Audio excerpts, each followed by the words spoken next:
মাথাটা আছে, এই মাথার যে মগজটা আছে, ভেতর যে মগজটা, এই মগজটা ওজন কত জানেন? 1.5 কেজি। তো এটা যে 1.5 কেজি, এটা আমরা যে ডানে ঘুরাই, বামে ঘুরাই, পেছনে ঘুরাই, সামনে ঘুরাই, কিন্তু কোনো ওজন বোঝা যায় না। সিস্টেম দেখছেন আল্লাহ তাআলা কিভাবে কোন কিসেমে এটা তৈরি করে রাখছে। দেখেন এই আমাদের যে এই যে হাত, এই যে হাতটা যে ভারী, ভারী, এখানে যদি ধরেন এই আয়নাটা যদি নেই, এটা ওজন বোঝা যাবে যে ওজন এটা কতটুকু। একটা যদি বই নেই, এই বইটার ওজনটা বোঝা যাবে যে এই বইটা কতটুকু ওজন আছে। একটা জিনিস খেয়াল করবেন যে আমাদের যে মাথাটা আছে, এই মাথার যে মগজটা আছে, ভেতর যে মগজটা, এই মগজটা ওজন কত জানেন? 1.5 কেজি। তো এটা যে 1.5 কেজি, এটা আমরা যে ডানে ঘুরাই, বামে ঘুরাই, পেছনে ঘুরাই, সামনে ঘুরাই, কিন্তু কোনো ওজন বোঝা যায় না। কেন জানেন? এটা আল্লাহ তাআলা এমন একটা সিস্টেমে তৈরি করেছেন। যেমন ধরেন আপনার উদাহরণ দেই, যে আপনি যদি আপনার যে এই যে দেহটা ধরেন 50 কেজি থেকে 60 কেজি কিংবা কারো কম অথবা বেশি, তারা যদি নদীতে অথবা পুকুরে গোসল করতে যায়, তাহলে দেখবেন যে তারা ভাসমান অবস্থা থাকে, তাদেরকে ওজন মনে হবে না। তাদের যে এত বড় শরীর, তাদের তো ডুবে যাওয়ার কথা, কিন্তু তারা ওজনটা বোঝা যায় না। কেন বোঝা যায় না? আল্লাহ তাআলা পানির উপরে যে এই যে পানিটা এমন একটা সিস্টেমে কিসিমে তৈরি করে রাখছে, এটা মানুষের জন্য উপকারের জন্য। এখন দেখেন, ওই দিকে না যাই, একটা জিনিস লক্ষ্য রাখেন যে আমাদের মাথায় যে মগজটা আছে, এটা ভেতরে যে মাথার খুলিটা আছে, এটা 1.5 কেজি ওজনের। তো এইটা যে 1.5 কেজি, এটা আমরা যে মাথা যে ঘুরাচ্ছি, কিন্তু আমরা ওজন মনে হয় না কেন? কারণ ঠিক ওইভাবে রাখছে যে এই মগজটা আল্লাহ তাআলা এই যে এর ভিতরে পানি আছে, আমাদের পানি, এমন একটা পানির সিস্টেম দেওয়া আছে যে সেটাই মগজটা ওই তারপরে ভাসমান অবস্থায় আছে, যেন আমরা এটা কোনো ব্যাঘাত যেন না হয়। আল্লাহ তাআলা এটা শুকরিয়া, এটার যদি শুকরিয়া যে আজীবন করা হয়, আর এটার শুকরিয়া শেষ হবে না। তো কথা বলছিলাম যে ঠিক এক নাস্তিক নদী পার হচ্ছে কিভাবে? একটা নৌকায় চড়ে নদী পার হচ্ছে। নদী পার হইতে নৌকায় অনেক লোকজন, মানে চিপাচিপি, জায়গা নাই।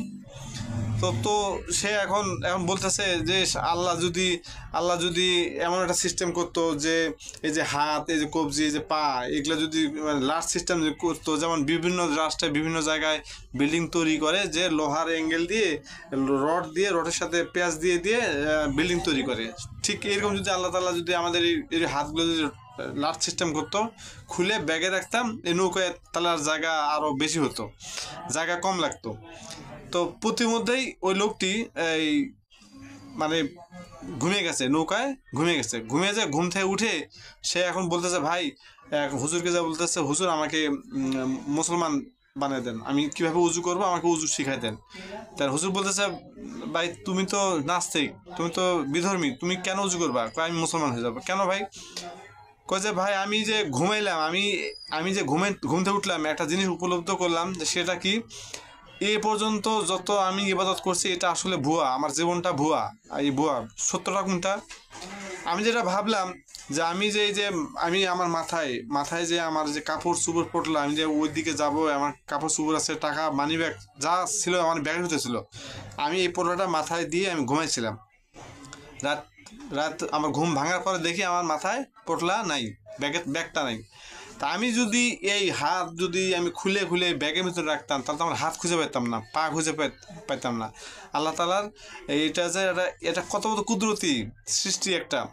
তো আমরা এই যে আল্লাহ তাআলার যে সৃষ্টির যে রহস্য, এটা উদ্ঘাটন করা সম্ভব না।